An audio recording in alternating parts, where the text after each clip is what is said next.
স্বাগত। এখন ঢাকায়, সঙ্গে আছি আমি গালিব ইবনে রিয়াজ।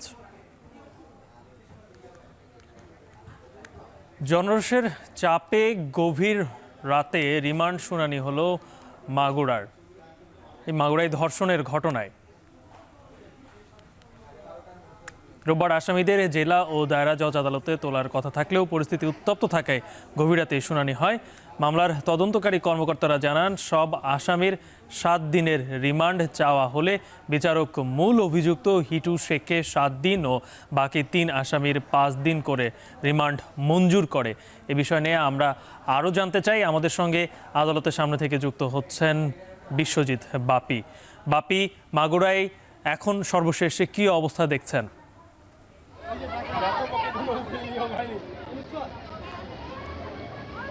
আপনারা দেখছেন যে সকাল থেকেই কিন্তু মাগুরায় আদালত চত্বর, বিভিন্ন কলেজগুলোতে কিন্তু বিক্ষোভে মিছিলে স্লোগানে কিন্তু ভরে উঠেছে। তাদের একটাই দাবি যে মাগুরার যে শিশু যে ধর্ষণের শিকার, তার বিচারটা কিন্তু অতি দ্রুতই কিন্তু করতে হবে। আমি এই মুহূর্তে আছি মাগুরা যে চিফ জুডিশিয়াল ম্যাজিস্ট্রেট আদালতের সামনে। এখানে কিন্তু সকাল থেকেই ছাত্র জনতার ব্যানারে কিন্তু এখানে মিছিল এবং বিক্ষোভ হয়েছে। তার আগে একটু আপনাকে জানিয়ে রাখি, জেলা জজ কোর্টের সামনে থেকে কিন্তু জেলা আইনজীবীদের ব্যানারে কিন্তু মিছিল এবং স্লোগানে একটি মানববন্ধন অনুষ্ঠিত হয়েছে। তো এই মুহূর্তে আমরা যেটা দেখতে পাচ্ছি যে জেলা আইনজীবী সমিতির থেকে কিন্তু এই ছাত্র জনতাকে তাকে এই কোর্টের সামনে থেকে তাদের কিন্তু উঠিয়ে দেওয়ার চেষ্টা করা হচ্ছে। কিন্তু যে ছাত্র জনতা কিন্তু তাদের যে দাবিতে তারা কিন্তু অনড়, তারা কিন্তু কোনো প্রকারেই কিছুতেই কিন্তু এই আদালতের সামনে থেকে তারা কিন্তু উঠতে রাজি না। তাই এই নিয়ে কিন্তু জেলা আইনজীবী সমিতির সঙ্গে কিন্তু ছাত্র জনতাদের কিন্তু বেশ একটু যে কোলাহলের সৃষ্টি হয় এবং এ বিষয়ে আইনজীবীরা কিন্তু এখন কিন্তু তারা চেষ্টা চালিয়ে যাচ্ছে যে তাদেরকে কি করে এই আইনজীবী সমিতির তারা কিন্তু এদেরকে উঠিয়ে দেওয়ার চেষ্টা করছে। কিন্তু ছাত্র জনতার সঙ্গে কথা বলেছি, তাদের একটাই দাবি যে কেন যে রাতের আধারে গভীর রাতে এই মামলার যে শুনানি কেন হলো, এই ক্রিয়াটাই তারা মনে করছে এটা আমাদের সঙ্গে লুকোচুরি খেলা হচ্ছে। তাই এই বিষয়ে তারা সকাল থেকে কিন্তু মাঠে আছে, বিভিন্ন কলেজ, মাগুরার বিভিন্ন মোড়ে রাস্তা অবরোধ করে তারা কিন্তু বিক্ষোভ মিছিল কিন্তু তারা চালিয়ে যাচ্ছে। তো আমি আদালত পুলিশের সঙ্গে কথা বলেছি, তারা যেটা জানিয়েছে আদালতে যে গভীর রাতে তারা এর কারণটা হলো যে যাতে এ বিষয়ে কোনো ধরনের কোনো অপ্রীতিকর ঘটনা যাতে না ঘটে। এই ছিল মাগুরা চিফ জুডিশিয়াল আদালতের সামনে থেকে সর্বশেষ। মাগুরায় শিশু ধর্ষণের ঘটনার পর ধর্ষকের সর্বোচ্চ শাস্তি ফাঁসির দাবিতে আজও উত্তাল মাগুরা শহর এবং সেখানে বিভিন্ন সংগঠনের মিছিল সেখানে হচ্ছে এবং আন্দোলন চলছে। সেই বিষয়ে সর্বশেষ জানাচ্ছিলেন আমাদের সহকর্মী বিশ্বজিৎ বাপি। এদিকে ধর্ষণ ও নারীর প্রতি সহিংসতার প্রতিবাদে সকাল থেকেই দেশের বিভিন্ন স্থানে বিক্ষোভ করেছে ছাত্র জনতা। এ নিয়ে আরও জানাতে ময়মনসিংহ থেকে ইমতিয়াজ আহমেদ এবং রাজশাহী থেকে যুক্ত হয়েছেন রাকিবুল হাসান। ইমতিয়াজ, কি দেখছেন সেখানকার সর্বশেষ অবস্থা কি এবং একই সাথে যে দাবিতে তারা বিক্ষোভ করছেন আন্দোলনকারীরা, স্পষ্ট কি দাবি তারা উত্থাপন করছেন?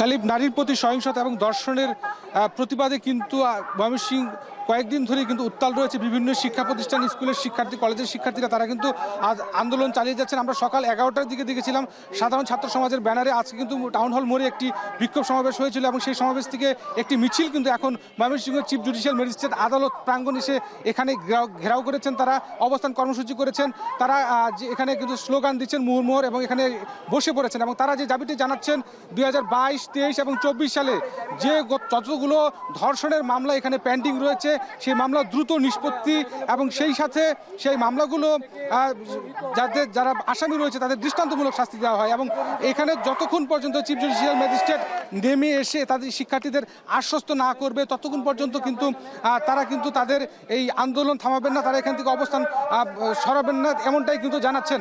এবং এখানকার বিভিন্ন স্কুল কলেজের শিক্ষার্থী যারা রয়েছেন তারা যেটা দাবি করছেন, বিভিন্ন সময় বিগত সময়ে নারী যারা ধর্ষণ করেছে এবং বিভিন্ন সময় যে এই অপরাধের সাথে যুক্ত রয়েছে তারা কিন্তু আইনের নানান ফাঁক ফোকরে কিন্তু তারা বেরিয়ে এসেছে এবং একটা দীর্ঘদিনের একটা বিচারহীনতার সংস্কৃতি তৈরি হয়েছে।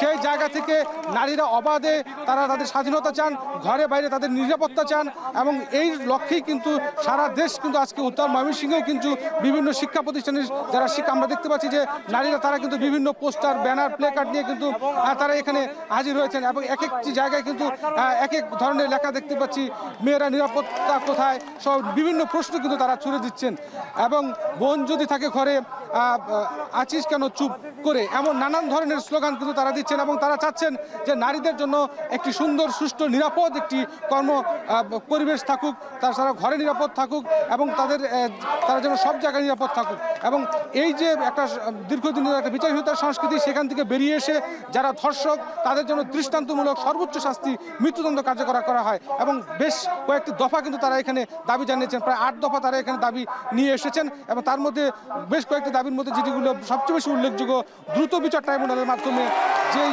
সম্প্রতি যে 8 বছরের শিশুটি ধর্ষিত হয়েছে সেই দোষীকে যেন মৃত্যুদণ্ড কার্যকর করা হয়, এমনটি কিন্তু দাবি জানাচ্ছেন এবং এখন পর্যন্ত এখানে শিক্ষার্থীরা অবস্থান করছেন। যতক্ষণ পর্যন্ত চিফ জুডিশিয়াল ম্যাজিস্ট্রেট এখানে নেমে এসে তাদের আশ্বস্ত না করবে ততক্ষণ তারা অবস্থান কর্মসূচি চালিয়ে যাবে বলে আমাদেরকে জানিয়েছেন। সব মিলে এই ছিল গালিব এখনকার মতো আমার কাছে ময়মনসিংহ থেকে সর্বশেষ।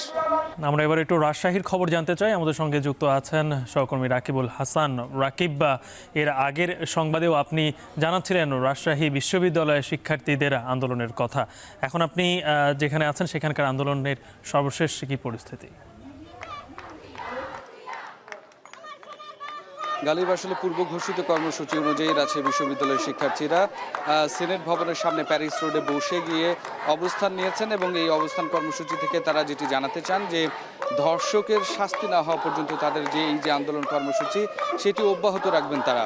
এবং গতকালকে থেকে আজকে কিন্তু কর্মসূচি আর একটু বেগবান হয়েছে এবং বেড়েছে, কেননা শিক্ষার্থীরা এখানে অবস্থানের শেষে এখান থেকে নগরীর তালাইমারি মোড় এলাকায় যাবেন এবং সেখানে অবস্থান নেবেন বলে কিছুক্ষণ আগে আমরা এখানকার যারা সমন্বয়ক আছেন তাদের কাছ থেকে জানতে পেরেছি। এবং এই কিছুক্ষণ আগেই আমরা দেখলাম বিভিন্ন হল থেকে ছোট ছোট মিছিল নিয়ে এসে তারা কিন্তু এখানে একত্রিত হলেন এবং এখানে সমবেত হয়ে বসে গিয়ে বিভিন্ন প্ল্যাকার্ডে কিন্তু তারা যেটি লিখেছেন সেটি যে বিচার ব্যবস্থা যেন খুব সুষ্ঠুভাবে হয় এবং খুব দ্রুত সময়ের মধ্যে আসলে এই ধর্ষণের বিচার হতে হবে বা নারীর প্রতি যে অহিংস আচরণ সেটি বন্ধের জন্য কিন্তু আসলে আইন শৃঙ্খলা পরিস্থিতি ভালো হতে হবে বলে তারা দাবি করছেন। মূলত আসলে গালিবে এখানে যেই বিষয়টি সবচেয়ে বেশি জোর দিয়ে বলা হচ্ছে আসিয়ার ধর্ষণকারী যিনি তার যেন দ্রুততম সময়ে শাস্তি হয় এবং এখান থেকে আসলে প্রকাশ্যে শাস্তির দাবি তারা করছেন। তারা বিভিন্ন সময়ে পূর্বের ঘটে যাওয়া নানা ধরনের ঘটনার কিন্তু রেফারেন্স টেনে তারা বলছেন যে এইরকম ঘটনাগুলো আসলে অহরহ ঘটে এবং বাংলাদেশে বিভিন্ন সময়ে কিন্তু এইরকম ধর্ষণের ঘটনা ঘটছে, নারী নির্যাতনের ঘটনা ঘটছে, সাথে পারিবারিকভাবে বিভিন্ন শিক্ষা প্রতিষ্ঠানে যৌন নির্যাতন হচ্ছে, সেই বিষয়গুলো কিন্তু আসলে উঠে আসে না। তো এইগুলোকে আসলে খুব সুষ্ঠুভাবে তদন্তের মধ্য দিয়ে তুলে আনতে হবে এবং প্রত্যেকটি ক্ষেত্রে এই প্রতিষ্ঠানগুলো, এই সংগঠনগুলোকে আরও বেশি শক্তিশালী করতে হবে বলে এখানে শিক্ষার্থীদের দাবি আছে। অন্যদিকে রাজশাহী শহরে আমরা দেখেছি বিভিন্ন রাজনৈতিক সংগঠন তারা কিন্তু আসলে এই একই দাবিতে কিন্তু আসলে মানববন্ধন করেছেন, বিক্ষোভ সমাবেশ করেছেন এবং সেই জায়গাগুলো থেকে কিন্তু জোর দাবি করা হয়েছে। আজকে রাজশাহী শহরে জামাত ইসলাম বাংলাদেশের ছাত্র শিবির ছাত্র সংগঠনটি তারা কিন্তু আসলে মানববন্ধন করেছেন এবং বিক্ষোভ মিছিল করেছেন। সেখান থেকে বলা হয়েছে যে বিশ্বের অন্যান্য মুসলিম কান্ট্রিতে যেমন একেবারে প্রকাশ্যে আসলে এই যৌন নির্যাতন বা এই ধর্ষণের যেই বিচার কার্য হয় সেই বিচার কার্যটি বাংলাদেশে একইভাবে বাস্তবায়ন করার দাবি তুলেছেন। তারা বলছেন এই ধরনের সরাসরি বা প্রকাশ্যে আসলে যদি বিচার করা হয় আইনের মধ্য দিয়ে তাহলে আসলে অন্যরা আসলে এই ধরনের হেন কাজ করতে আসলে আর বেশি আগ্রহী হবেন না বা কেউ সাহস করবেন না। সুতরাং সেই জায়গা থেকে কিন্তু এখানেও আমরা ছাত্রদের মধ্য থেকে যেটি শুনতে পাচ্ছি ছাত্ররা কিন্তু সেই একই সুরে কিন্তু সুর মেলাচ্ছেন এবং তারা বলছেন যে 180 দিনের যে কথা বলা হচ্ছে সেই 180 দিনের পরিবর্তে সেটি কমিয়ে এনে 15 দিনের মধ্যে তদন্ত এবং 30 দিনের মধ্যে আসলে বিচার কার্য শেষ করতে হবে এবং এইভাবেই কিন্তু আসলে এই বিচারগুলো আসলে করতে হবে। এবং তারা বলছেন যে শুধুমাত্র আসিয়া না, আসিয়ার মতো পরবর্তী যেন কোনো ঘটনা আর যেন বাংলাদেশ উদাহরণ তৈরি করতে না পারে সেই বিষয়টি তারা বলছেন। এবং একই সাথে এখানে আইন উপদেষ্টা এবং এই যে সরকার এই সরকারের আইন শৃঙ্খলা পরিস্থিতির উপরেও তারা কিন্তু প্রশ্ন তুলেছেন এবং তারা বলছেন যে এইরকম পরিস্থিতিতে যে অহরহ ঘটনাগুলো ঘটছে সেগুলোকে আসলে বন্ধ করা উচিত এবং এই কারণে রাষ্ট্রকে আসলে খুব কঠোর অবস্থানে যেতে হবে এবং কঠোরভাবে এই দায়িত্ব পালন করতে হবে। শিক্ষার্থীরা একটি বিষয়ে খুবই অনড়, সেটি হচ্ছে তারা আসলে এই ধর্ষণের ঘটনায় আসলে অনেক বেশি ক্ষুব্ধ এবং তারা বলছেন যে তারা ততক্ষণ না পর্যন্ত মাঠ ছাড়বেন যতক্ষণ না পর্যন্ত আসলে এটির সুষ্ঠু বিচার হচ্ছে এবং এইখানে গ্রেফতার শুধু নয় এটিকে ধরার পরে আইনি কার্যক্রম বাস্তবায়ন করা হবে এরকম দাবি করছেন। এখন এখানে যে কার্যক্রমটি চলছে রাজশাহী বিশ্ববিদ্যালয়ের প্যারিস রোডে অবস্থান নিয়ে শিক্ষার্থীরা যে বসেছেন এবং বিভিন্ন প্ল্যাকার্ডে তাদের যে দাবিগুলো তুলেছেন গালিব সেই দাবিগুলোও তারা আসলে বাস্তবায়ন চান এবং এই ঘটনা যেন আসলে আর বেশি যেন আসলে পুনরাবৃত্তি না হয় সে কারণে কিন্তু আমরা দেখছি যে এখানে তারা অবস্থান নিয়েছেন এবং এই যে এখানে যে এখন যে উঠে তারা এখান থেকে নগরীর বিভিন্ন সড়ক প্রদক্ষিণ করবেন এবং এখানে বিক্ষোভ মিছিল করবেন এবং এই বিক্ষোভ মিছিলটি নগরীর বিভিন্ন এলাকায় ঘুরবে, ঘোরার পরে তারপরে কিন্তু নগরীর তালাইমারি মোড়ে গিয়ে সেখানে অবস্থান করবেন। আসলে যেখানে তারা বলছেন যে জুলাই আন্দোলনের পরে বাংলাদেশের খুব ভঙ্গুর অবস্থায় যদি থেকে থাকে তাহলে এই আইন শৃঙ্খলার পরিস্থিতি এবং সেই আইন শৃঙ্খলা পরিস্থিতি ঠিক করার জন্য আসলে ছাত্র সমন্বয়ক যারা আছেন তারা কিন্তু সেটিকে জোর দিচ্ছেন এবং তারা বলছেন যে এই কার্যক্রম এই আন্দোলন তারা আসলে অব্যাহত রাখবেন এবং এখানে যেই শিক্ষার্থীরা এসেছেন তাদের মধ্যেও আমরা ঠিক একই সুর দেখছি এবং তারা যে ব্যানার প্ল্যাকার্ডে যে দাবিগুলো তুলেছেন সেই দাবিগুলোর বাস্তবায়ন তারা আসলে চান এবং এই দাবির বাস্তবায়ন যতক্ষণ না পর্যন্ত হবে ততক্ষণ পর্যন্ত আসলে এই আন্দোলন কার্যক্রম তাদের অব্যাহত থাকবে। এবং শুধুমাত্র আসিয়া আর যে ধর্ষণ তার যে অপরাধী তার শাস্তি নয়, বিভিন্ন শিক্ষা প্রতিষ্ঠানে যে যৌন নিপীড়ন সেলগুলো রয়েছে সেই সেলগুলোকেও কার্যকর করার জন্য শিক্ষার্থীরা এখানে দাবি তুলেছেন। তো গালিব এই ছিল রাজশাহী বিশ্ববিদ্যালয়ের প্যারিস রোড থেকে আমার কাছে সর্বশেষ খবর। মাগুরায় শিশু ধর্ষণের প্রতিবাদ ও নারীর ওপর সহিংসতা প্রতিরোধে সারা দেশে বিভিন্ন জেলায় শিক্ষার্থীরা বিক্ষোভ মিছিল করছেন, সেই খবরই জানাচ্ছিলেন আমাদের দুই সহকর্মী। এদিকে নারীর উপর সহিংসতা, নিপীড়ন, ধর্ষণ এবং সামাজিক যোগাযোগ মাধ্যমে হেনস্থা, আইনশৃঙ্খলা পরিস্থিতির অবনতি ও বিচারহীনতার প্রতিবাদে ঢাকা বিশ্ববিদ্যালয়ে মিছিল বিক্ষোভ সমাবেশ করছে জাতীয় ছাত্র সমাজ। সেখানে আছেন সহকর্মী মেহরিন অ্যানি। অ্যানি, আমরা ঢাকার বাইরের খবর জানছিলাম, আপনি ঢাকা বিশ্ববিদ্যালয়ে আছেন, সেখানকার সর্বশেষ কী অবস্থা?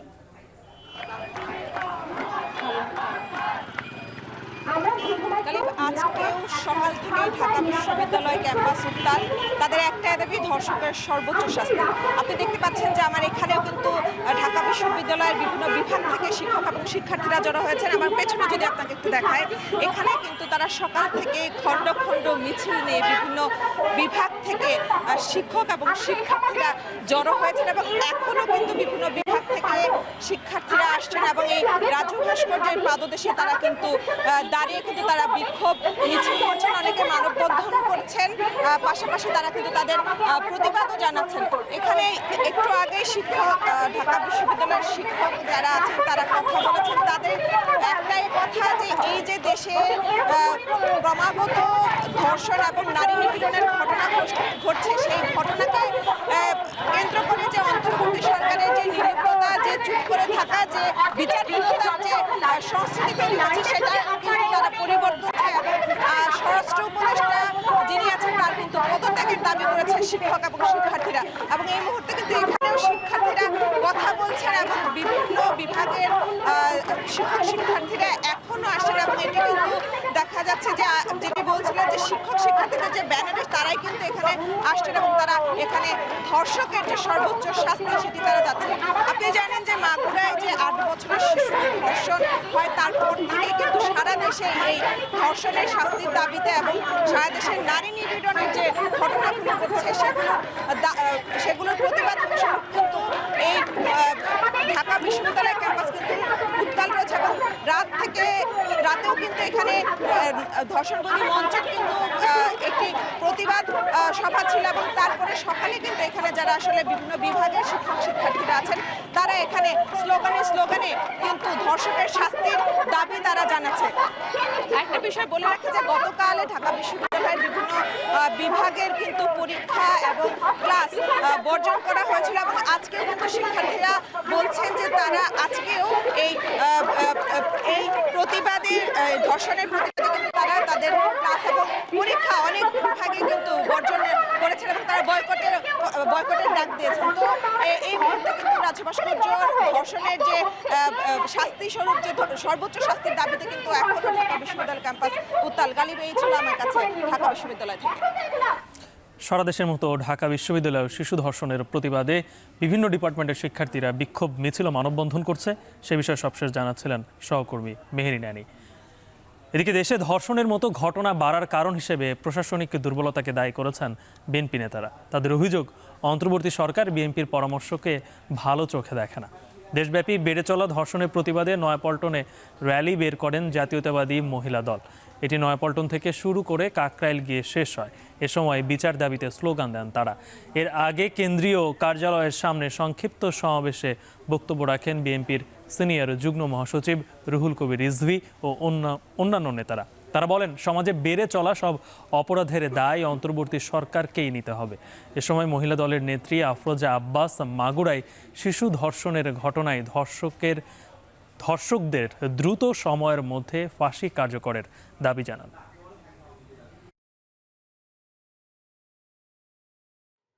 এই আসিয়ার বোনের শাশুড়ি একজন নারী, এই নারী নামের কলঙ্ক। এইরকম কিছু কতিপয় নারীর জন্য আমরা নারী সমাজ অপমানিত হচ্ছি। সুতরাং আমি মনে করি এই নারীকেও ফাঁসিতে কাছে ঝুলানো দরকার। যখন ঘটনা ঘটে আমরা কি করব? আরে অপরাধী অপরাধ করার আগেই যদি আপনার আইনের প্রয়োগ ঠিকঠাক মতো হতো, আইনের শাসন প্রয়োগ করা হতো, তাহলে এই পরিস্থিতি হতো না। থার্মাল টেকনোলজি, যা বেশি হিটে নষ্ট হয় না, শতভাগ মসৃণ, ব্রাশ ইম্পেলার নিশ্চিত করে অধিক পানির flow. RFL water pump on করলে পানির তুফান। রাজধানীর বনানীর চেয়ারম্যান বাড়ি এলাকায় লরির ধাক্কায় নিহত হয়েছেন 2 নারী পোশাক শ্রমিক। এ বিষয়ে সবশেষ পরিস্থিতি জানাতে সেখানে থেকে যুক্ত হচ্ছেন সহকর্মী সাজিদ আরাফাত। সাজিদ, কি অবস্থা দেখছেন? যে কারণে রাস্তা অবরোধের কারণে যানজট তৈরি হয়েছিল, সে যানজট কি কিছুটা আসলে কমেছে কিনা? না গালিব, যানজট একদমই কমেনি এবং এই অঞ্চলে যারা এই পথ ধরে যাতায়াত করেন তারা কিন্তু বেশ বিপাকে পড়েছেন, এবং সেটা সকাল থেকেই। অর্থাৎ অফিসগামী যে মানুষ রয়েছেন, যে যাত্রীরা রয়েছেন, সাধারণ মানুষ যারা বনানী মহাখালী হয়ে অন্য এলাকায় যাওয়া আসা করেন, তারা কিন্তু বেশ বিপাকে পড়েছেন। তাদের সাথে আমার কিছুক্ষণ আগে কথা হয়েছে। আমরা যে বিষয়টি জানি যে একজন পোশাক শ্রমিক, 2 জন পোশাক শ্রমিক এখানে যে সড়ক দুর্ঘটনায় নিহত হয়েছে, সেই নিহত হওয়ার পর এই রাস্তাটি বিক্ষোভ করে তারা রাস্তা বন্ধ করে রেখেছে এবং সাথে সাথে যান চলাচল কিন্তু বন্ধ হয়ে যায় এই এলাকায়। এবার আমাদের ক্যামেরায় নিশ্চয়ই দেখতে পাচ্ছেন এখানে পোশাক শ্রমিকরা এই রাস্তায় এখনো অবস্থান করছে। তাদের যে দাবি, তাদের যে সহকর্মী যারা নিহত হয়েছে রাস্তায় দুর্ঘটনায়, সেই সমাধান বা তাদের যে বিচার, তার দাবিতে কিন্তু তারা পথে নেমে এসেছে এবং কয়েক ঘন্টা ধরেই সকাল 8টার পর থেকে 8:30 থেকে এই পথ বন্ধ, অর্থাৎ প্রায় 4 ঘন্টা পেরিয়ে গেছে। আমরা আসার পথে বেশ ভোগান্তি নিয়েই কিন্তু এই পর্যন্ত আসতে হয়েছে আমাদেরও। পথে পথে দেখেছি যে তীব্র যানজট, মানুষ হেঁটেই রওনা দিয়েছে। অনেকে উত্তরা থেকে, বনানী থেকে, মহাখালীর এই অঞ্চল থেকে কিন্তু হেঁটে হেঁটে অন্য দীর্ঘ পথ হেঁটে হেঁটে যাচ্ছেন। যারা কিনা ঢাকার বাইরে থেকে এসেছেন এই পথ ধরে, তারা ঢাকায় ঢোকার পর কিন্তু অনেকেই এখানে এসেই থমকে গেছেন যে তাদের যাওয়া আসার যে পথ সেটি কিন্তু একেবারে বাধাগ্রস্ত হচ্ছে এবং তারা ভোগান্তিতে আছেন তারা বলছিলেন। এবং এখন পর্যন্ত আমরা দেখছি রাস্তায় অবস্থান করছেন পোশাক শ্রমিকরা। তারা এখন পর্যন্ত কোনো ধরনের আশ্বাস পাননি বলে আমাদেরকে জানিয়েছেন। প্রশাসনের পক্ষ থেকে কোনো আশ্বাস পাননি। এখানে যারা আইনশৃঙ্খলা বাহিনী রয়েছেন কিংবা সড়ক বিভাগের যারা অন্যান্য কর্মকর্তা রয়েছেন তাদের পক্ষ থেকে কেউ এখন পর্যন্ত তাদের সাথে কথা বলেননি, তাদেরকে কোনো আশ্বাস দেননি, বিচারের আশ্বাস কিংবা যে লরিটি ধাক্কা দিয়েছে সেটিকেও কিন্তু আটক করা যায়নি, সেই চালককেও ধরা যায়নি।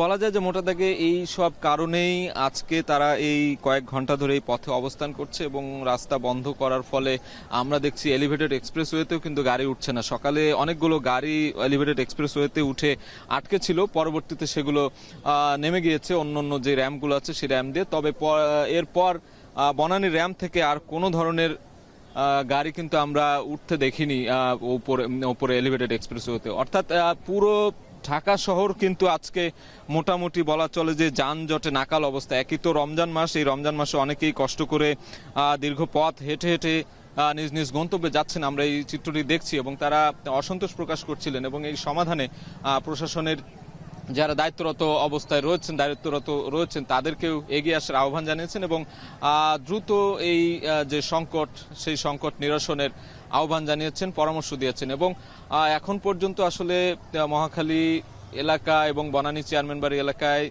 থমকে আছে। এক পাশে আপনারা দেখছেন যে গাড়ি ঘোড়া থমকে আছে, অন্য পাশে রাস্তাটি ফাঁকা এবং সামনে আশেপাশে এই পুরো এলাকায় পোশাক কারখানার যে শ্রমিকরা রয়েছেন তারা এখানে অবস্থান করছেন, তারা বিক্ষোভ করছেন। তো এখন পর্যন্ত গালিব আমার কাছে থাকা এই ছিল সবশেষ খবর। বনানীতে লরির ধাক্কায় 2 পোশাক শ্রমিকের নিহতের ঘটনায় সেখানে এখনও বিক্ষোভ চলছে, যে কারণে রাস্তা অবরোধ করা রয়েছে এবং তীব্র যানজটে নাকাল বনানী এবং ঢাকা শহরের যারা গাড়ি নিয়ে বের হয়েছেন তারা বাসিন্দারা। ময়মনসিংহের ফুলপুরে ট্রাক চাপায় সিএনজি চালিত অটোরিকশার 3 যাত্রী নিহত হয়েছে। এ ঘটনায় আহত হয়েছে আরও 3 জন। এ নিয়ে আরও জানাতে সেখান থেকে যুক্ত হচ্ছেন হারুনুর রশিদ। হারুন, আহতদের কি হাসপাতালে নেওয়া হয়েছে কিনা সেখানকার সবশেষ তথ্য জানান। গালিব, এই ময়মনসিংহের ফুলপুরে ট্রাক চাপায় সিএনজি দুর্ঘটনায় যে 3 জন ঘটনাস্থলেই নিহত হয়েছেন এবং আরও 3 জন গুরুতর আহত হয়েছেন। আহতদেরকে প্রথমে ফুলপুর উপজেলা স্বাস্থ্য কমপ্লেক্সে নেওয়া হয় এবং সেখান থেকে পরে ময়মনসিংহ মেডিকেল কলেজ হাসপাতালে পাঠানো হয়েছে। আমরা হাসপাতালে কথা বলেছি, হাসপাতাল কর্তৃপক্ষ যেটি বলছেন যে 3 জনকে ময়মনসিংহ মেডিকেল কলেজে ভর্তি করা হয়েছে তাদের অবস্থাও আশঙ্কাজনক। এখন তাদের চিকিৎসা সেবা চলছে এবং আমরা যতটুকু জানি যে যাদের সার্জারি প্রয়োজন তাদেরকে সার্জারি ওয়ার্ডে নেওয়া হয়েছে এবং যাদেরকে ওয়ার্ডে রাখা দরকার বা ওয়ান স্টপ সার্ভিস সেন্টারে যাদের চিকিৎসা দেওয়া দরকার সেখানে কিন্তু তাদেরকে চিকিৎসা দেওয়া চলছে। তো আমরা আছি এই মুহূর্তে ঘটনাস্থলে এবং আমরা ঘটনাস্থলে এসে দেখেছি যে দুর্ঘটনা কবলিত যে সিএনজি অটোরিকশাটি একেবারেই কিন্তু দুমড়ে মুচড়ে গেছে ট্রাকের নিচে পড়ে। এবং স্থানীয়দের সাথে আমরা কথা বলেছি, তারা যেটি বলেছেন যে একটি সিএনজি অটোরিকশা ফুলপুরের দিকে যাচ্ছিল এবং সেখানে চালকসহ 6 জন যাত্রী ছিল এবং বিপরীত দিক থেকে একটি বালু ভর্তি ট্রাক সেটি যাচ্ছিল শেরপুরের দিকে এবং সেই ট্রাকটি কিন্তু নিয়ন্ত্রণ হারিয়ে বিপরীত দিক থেকে অর্থাৎ তার অপোজিট বা রং সাইডে এসে কিন্তু এই সিএনজি অটোরিকশাটিকে চাপা দেয় এবং চাপা দেওয়ার কারণে কিন্তু ঘটনাস্থলেই 3 জন মৃত্যুবরণ করেন এবং আরও 3 জন গুরুতর আহত হয়। এবং স্থানীয়রা যেটি বলছেন এবং এখানে যারা প্রত্যক্ষদর্শী ছিলেন আশপাশের বাড়ির লোকজন তাদের সাথে আমরা যেটি কথা বলেছি এবং তারা যেটি আশঙ্কা করছেন যে ট্রাকের চালক সম্ভবত ঘুমিয়ে গিয়েছিল, যার কারণে কিন্তু সে এই বিপরীত দিকে বা তার রং সাইডে এসে কিন্তু এই সিএনজি অটোরিকশাটিকে চাপা দেয় এবং চাপা দিয়েও কিন্তু এলোমেলোভাবে কতক্ষণ চালিয়ে যাওয়ার পর কিন্তু ট্রাকটি দ্রুত ঘটনাস্থল ত্যাগ করে এবং ট্রাকটিকে কিন্তু এখন পর্যন্ত আটক করা যায়নি। এবং যারা সিএনজিতে ছিলেন সিএনজির যাত্রীরা কিন্তু 2-3 জন ভিতরেই ছিলেন, আটকা পড়েছিলেন এবং 3 জন বাহিরে রাস্তার পাশে পড়ে গিয়েছিলেন, ছিটকে পড়েছিলেন এবং স্থানীয়রা এসে কিন্তু এখানে যে 3 জন নিহতদেরকে উদ্ধার করে পড়েছেন। এর মধ্যে একজন নারী রয়েছেন এবং সিএনজি অটোরিকশার যিনি চালক রয়েছেন সেও মারা গেছে এই দুর্ঘটনায়, এবং আরেকজন যাত্রীর কথা আমরা শুনতে পেরেছি। এবং যে 3 জন হাসপাতালে ভর্তি রয়েছে তারা 3 জন কিন্তু যাত্রী। এবং কিছুক্ষণ আগে এখানে আমরা দেখেছি যে ফুলপুর থানা পুলিশের একটি টিম এখানে আসে এবং এসে যে দুর্ঘটনা কবলিত যে সিএনজি সেটিকে কিন্তু একটি ট্রলিতে করে থানায় নিয়ে গিয়েছে, এবং যে যারা নিহত হয়েছেন তাদেরকেও ফুলপুর থানায় রাখা হয়েছে। তো এই ছিল আমার কাছে ময়মনসিংহের ফুলপুর থেকে সর্বশেষ। সাভারের আশুলিয়ায় ককটেল ফাটিয়ে স্বর্ণের দোকানে দুর্ধর্ষ ডাকাতির ঘটনা ঘটেছে। এ সময় ছুরিকাঘাতে ওই দোকানের মালিক নিহত হয়েছেন। রাত 9টার দিকে নয়ার হাটে দিলীপ স্বর্ণালয় এই ডাকাতির ঘটনা ঘটে। পুলিশ জানিয়েছে রাতে তারাবি নামাজের সময় বাজারে স্বর্ণের দোকান বন্ধ করছিলেন মালিক দিলীপ দাস। এ সময় 4 থেকে 5 জন ডাকাত ককটেল ফাটিয়ে আতঙ্ক ছড়িয়ে দোকান মালিক দিলীপকে ছুরিকাঘাত করে গুরুতর আহত করে। এ সময় দোকান মালিকের কাছে থাকা একটি ব্যাগ নিয়ে পালিয়ে যায় দুর্বৃত্তরা। পরে স্থানীয়রা গুরুতর আহত দিলীপ দাসকে উদ্ধার করে সাভার এনাম মেডিকেল কলেজ হাসপাতালে নিলে চিকিৎসক মৃত ঘোষণা করেন। খবর পেয়ে ঘটনাস্থল পরিদর্শন করেছে পুলিশ ও সেনাবাহিনীর সদস্যরা।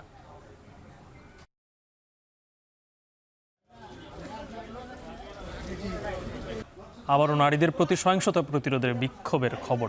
নারীদের প্রতি সহিংসতা, নিপীড়ন ও ধর্ষণের প্রতিবাদে হাইকোর্টের প্রধান ফটকের সামনে মানববন্ধন করছে ছাত্রদল। সে খবর জানাতে যুক্ত হচ্ছেন সহকর্মী নাজমুস সাকিব। সাকিব, কি অবস্থা হাইকোর্টের সামনে, কি দেখছেন?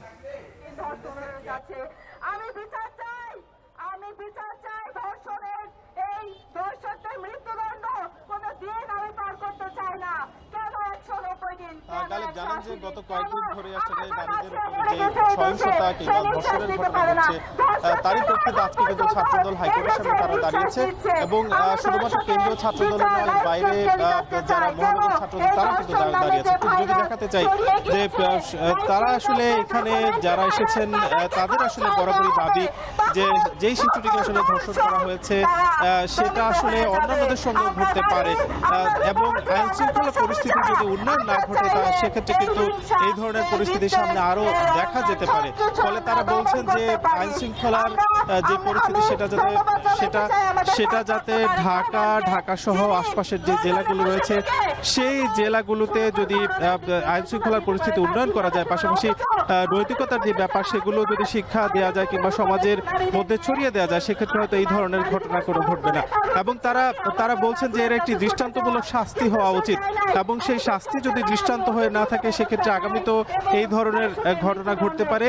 ফলে তারা কিন্তু এখানে এই মানববন্ধনে সেই দাবি কিন্তু করছেন। আমরা কিছুক্ষণ আগে দেখেছি যে কেন্দ্রীয় ছাত্রদলের যিনি সভাপতি রাকিবুল ইসলাম তিনি কথা বলেছেন, তিনি এখনো কথা বলেনি, তিনি উপস্থিত হয়েছেন, এবং দলটির সাধারণ সম্পাদক নাসির উদ্দিন তিনিও কিন্তু এখানে উপস্থিত হয়েছেন। এছাড়াও কেন্দ্রীয় ছাত্রদলের যারা নেতারা রয়েছেন সেই কেন্দ্রীয় ছাত্রদলের নেতারাও কিন্তু এখানে উপস্থিত হয়েছেন। পাশাপাশি কিংবা কলেজের যেই ছাত্রদলের কমিটি রয়েছে তারাও কিছুক্ষণ আগে তারা কিন্তু এই মানববন্ধনে উপস্থিত হয়েছেন। সব মিলে বলা যায় যে কয়েকশো ছাত্রদল কর্মী তারা কিন্তু এই হাইকোর্টের যেই প্রধান ফটক সেই ফটকের সামনে তারা মানববন্ধন করছেন, এবং ধর্ষকদের যেই শাস্তি সেই শাস্তির উপযুক্ত বিচার সেটা কিন্তু তারা চাচ্ছেন। হাইকোর্টের সামনে থেকে এই ছিল সবশেষ। কালিম, যুক্ত ছিলেন সহকর্মী নাজমুস সাকিব।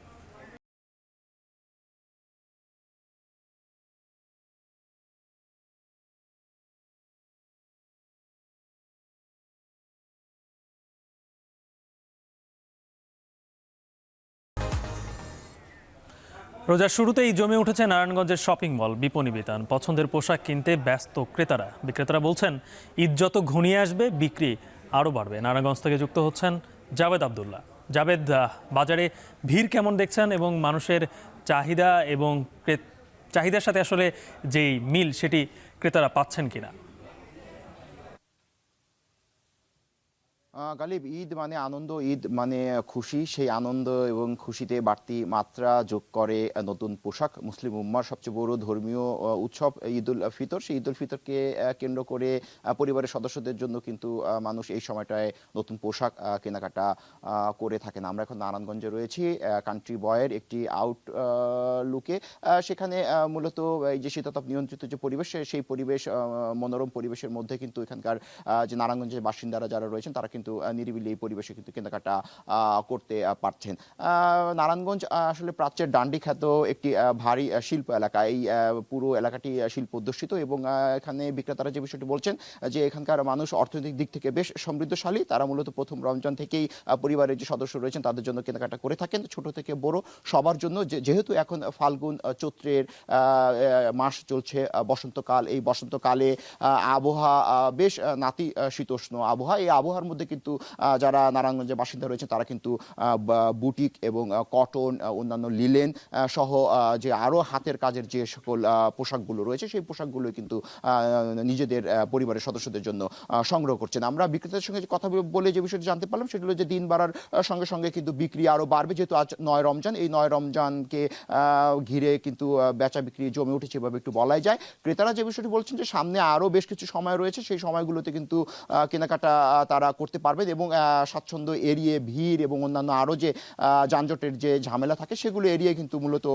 যে নারায়ণগঞ্জের যারা বাসিন্দা যারা রয়েছে তারা কিন্তু এই যে আউটলেট কেন্দ্রিক যে কেনাকাটা সেগুলো কিন্তু কেনাকাটা করছেন। তো বিক্রেতারা মোটা থেকে বলছেন যে সামনের যে আরও দিন রয়েছে সেই দিনে মূলত কাঙ্ক্ষিত বিক্রয়ের যে লক্ষ্যমাত্রা সেই লক্ষ্যমাত্রা কিন্তু তারা পূরণ করতে পারবেন। তো গালিব এই ছিল আমার কাছে কান্ট্রি বয় থেকে নারায়ণগঞ্জের ঈদ বাজার কেন্দ্রিক সবশেষ তথ্য। গালিব।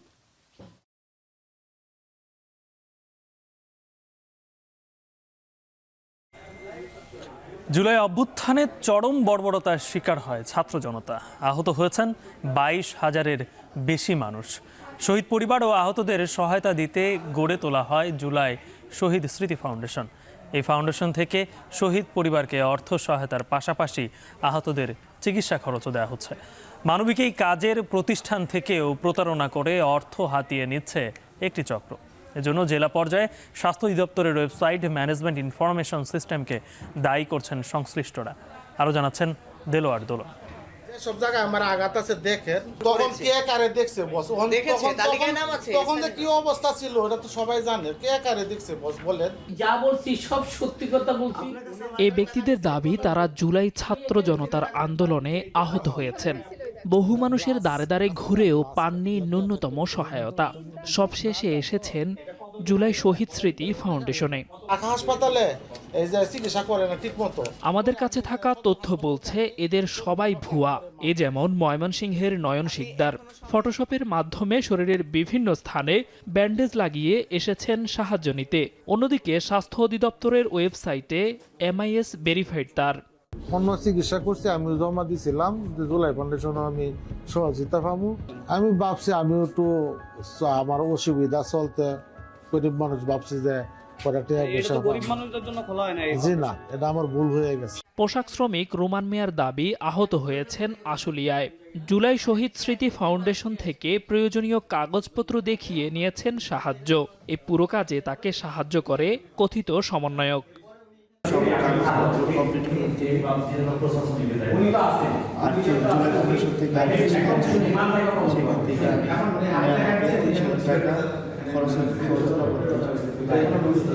ডিসেম্বরে মোহাম্মদপুর এলাকায় ডাকাতের কবলে পড়ে গুলিবিদ্ধ হয় রিকশাচালক বেল্লাল। আন্দোলনে আহত দেখিয়ে নিয়েছেন সাহায্য, যা বেরিয়ে আসে অধিক তদন্তে। এদিকে জুলাই আন্দোলনে আহতদের পরিবারগুলো আর্থিক সাহায্য না পাওয়ার অভিযোগ দিন দিন বাড়ছে। কারণ জানালেন ফাউন্ডেশনের এই কর্মকর্তা। সিভিল সার্জন মানে ভালো করে যাচাই বাছাই না করেই তুলে দিচ্ছে।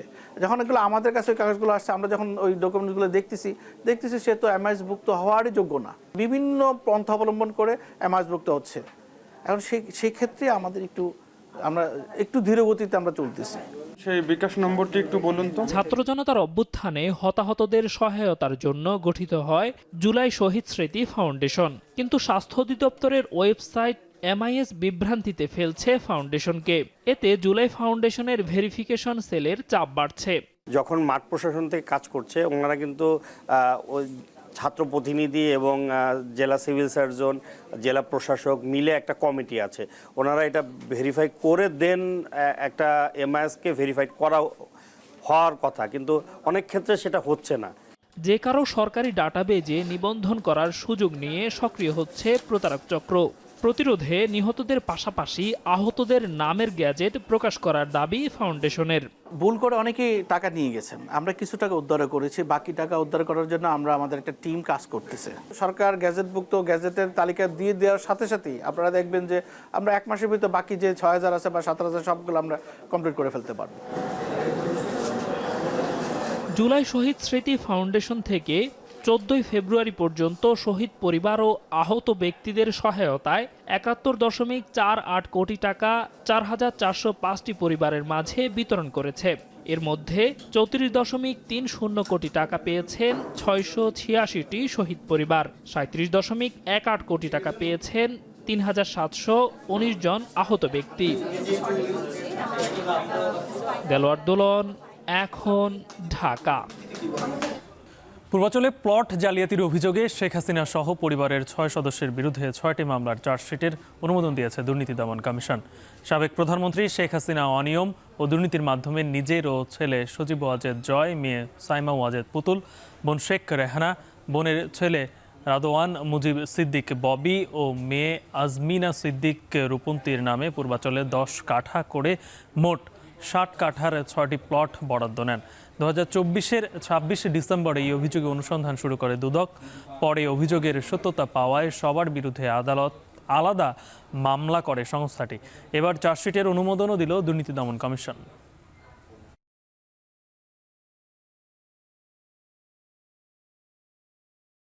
5 দফা দাবি আদায়ে শাটডাউন কর্মসূচির অংশ হিসেবে সিলেটের ওসমানী মেডিকেল কলেজ হাসপাতালের বহির্বিভাগে তালা দিয়ে বিক্ষোভ করছেন ইন্টার্ন চিকিৎসকরা। এ নিয়ে বিস্তারিত জানাতে সিলেট থেকে যুক্ত হচ্ছেন সন্দীপন শুভ।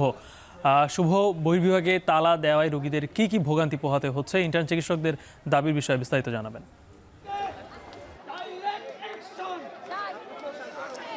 কালিদ, দুপুর 12টার দিকে সিলেটের মেজি ওসমানী মেডিকেল কলেজের বহির্বিভাগে কিন্তু তালা দেওয়া হয়েছে এবং এখানকার যারা মিড লেভেল চিকিৎসকরা রয়েছেন তাদেরকে চিকিৎসা না দেওয়ার জন্য বিরত করেছেন ইন্টার্ন চিকিৎসকরা এবং এর সাথে কিন্তু যুক্ত হয়েছেন সিলেটে মেজি ওসমানী মেডিকেল কলেজ হাসপাতালের যে শিক্ষার্থীরা রয়েছেন সেই শিক্ষার্থীরা কিন্তু যুক্ত হয়েছেন এবং আজকে সারাদিন কিন্তু সেই কর্মবিরতি পালন হবে এবং যে আউটডোর রয়েছে আউটডোরটি কিন্তু বন্ধ থাকবে। এ বিষয়ে যখন আমরা এখানকার ইন্টার্ন চিকিৎসকদের সাথে কথা বলছিলাম তারা বলছেন যে 5 দফা যে দাবি রয়েছে সেই দাবিটি যতক্ষণ পর্যন্ত মানা হবে না ততক্ষণ পর্যন্ত কিন্তু এই ধরনের কর্মসূচি তারা চালু রাখবেন এবং আরও কঠোর কর্মসূচিতে তারা যাবেন এবং কঠোর কর্মসূচিটি কিন্তু হাসপাতাল শাটডাউন হওয়ার মতো হতে পারে এরকম কিছু তারা বলছেন এবং তারা বলছেন যে তাদের দাবিগুলো যদি মেনে না নেওয়া হয় সেক্ষেত্রে তারা কঠোর থেকে কঠোরতর কর্মসূচি পালন করবে। এবং আপনি যেমনটি প্রশ্ন করেছিলেন যে সাধারণ রোগীদের যে ভোগান্তি, কারণ আপনি জানেন এটি 4 জেলার একমাত্র টারশিয়ারি লেভেলের হাসপাতাল এবং এই হাসপাতালে কিন্তু হাজারো রোগীরা কিন্তু তারা সেবা পেতে আসেন এবং তারা কিন্তু আজকে অনেকটাই নিরাশ হয়ে ফিরে গেছেন এবং তারা আমাদের কাছে বলছেন যে আসলে অনেক দূর দূরান্তের উপজেলা থেকে তারা এসেছেন, অনেকে কিন্তু 100 কিলোমিটার দূর থেকেও এসেছেন, কিন্তু তারা চিকিৎসা সেবা না পেয়ে বিফল মনোরথে তারা চলে গেছেন। এবং এক্ষেত্রে আমরা যেটা দেখেছি যে তারা ইন্টার্ন চিকিৎসকরা যেটা বলছেন যে তাদের যৌক্তিক যে 5 দফা দাবি, সেই 5 দফা দাবি যদি আদায় না হয় সেক্ষেত্রে কিন্তু তারা এই ধরনের কর্মসূচি চালিয়ে যাবেন এবং এখানে শিক্ষার্থীরাও কিন্তু সংযুক্ত হয়েছেন এবং শিক্ষার্থীরা সংযুক্ত হয়েছেন এবং তাদের একই কথা বলছেন যে এই দাবিটি মেনে নিতে হবে এবং 12 মার্চে যে রায়টি আছে সেই রায় যদি আর যেন পেছানো না হয় এমনটি কিন্তু বলছেন এখানকার ইন্টার্ন চিকিৎসক এবং শিক্ষার্থীরা। গালিব, এই ছিল আমার কাছে সিলেট মেজি ওসমানী মেডিকেল কলেজ হাসপাতাল থেকে সর্বশেষ। রমজানের শুরু থেকেই জমজমাট হয়ে উঠেছে বগুড়ার প্রসাধনী সামগ্রীর বাজার। পোশাক থেকে শুরু করে কসমেটিক্সের দোকানগুলোতে ভিড় করছেন ক্রেতারা। বিক্রেতারা বলছেন সপ্তাহখানেক পর বেচা বিক্রি আরও বাড়বে। তবে এবারে প্রতিযোগিতার বাজারে গুণে মানে এগিয়েছে দেশীয় প্রসাধনী।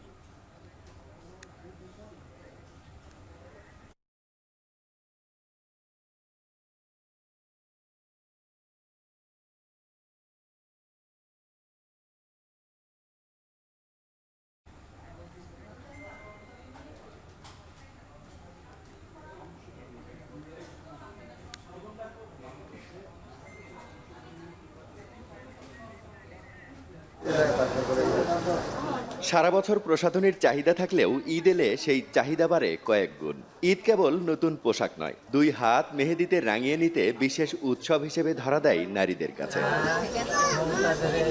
প্রকৃতি ও পরিবেশের কারণে গরমে ভারী মেকআপ অস্বস্তির কারণ হতে পারে, তাই এবারে হালকা ও সতেজ সাজসজ্জা বেছে নিতে চাইছেন তরুণীরা।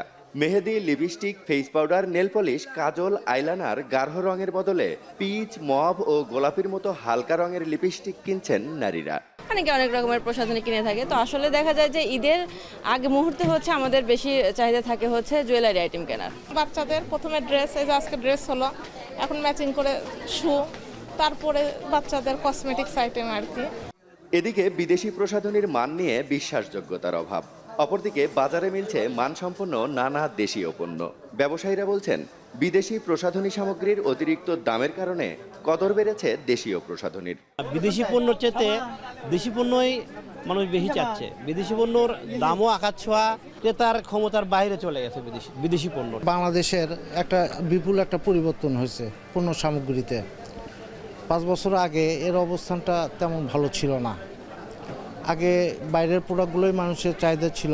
বর্তমানে এখন যেটা দেখা যাচ্ছে, গত 5 বছরের পর থেকে এখন বাংলাদেশের যে আমাদের যে পণ্য সামগ্রী আছে, এই পণ্য সামগ্রীর চাহিদাটা দিন দিন বাড়তিছে। এখন বর্তমান সময়ে খুব ভালো অবস্থানে আছে, বাংলাদেশি পণ্যগুলো চেয়ে নিচ্ছে তারা। বাংলাদেশের পণ্যের প্রাইসও কম। এবারের ঈদে শুধুমাত্র কসমেটিক্স ঘিরে বাণিজ্য হবে কয়েক কোটি টাকার। রাজীব সেলিম, এখন, বগুড়া। প্রায় 86% ভোট পেয়ে কানাডার লিবারেল পার্টির নেতা ও প্রধানমন্ত্রী হচ্ছেন মার্ক কার্নি। আর নির্বাচিত হওয়ার পর হুঙ্কার দিলেন, কানাডা কখনো যুক্তরাষ্ট্রের অংশ হবে না। কানাডার নতুন প্রধানমন্ত্রী নির্বাচিত হলেন দেশটির কেন্দ্রীয় ব্যাংকের সাবেক গভর্নর মার্ক কার্নি। তিনি জাস্টিন ট্রুডোর স্থলাভিষিক্ত হবেন। স্থানীয় সময় সোমবার লিবারেল পার্টির সদস্যদের 1,31,674 ভোট পেয়ে কানাডার প্রধানমন্ত্রী নির্বাচিত হন মার্ক কার্নি।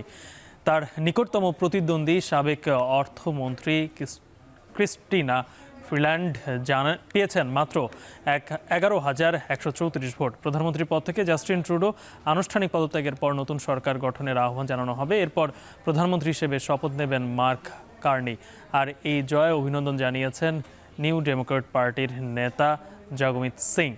আগামী অক্টোবরের মধ্যে কানাডায় জাতীয় নির্বাচনের আয়োজন করতে হবে। টানা 9 বছর ক্ষমতায় থাকার পর গেল জানুয়ারিতে প্রধানমন্ত্রীর পদ থেকে সরে দাঁড়ান জাস্টিন ট্রুডো।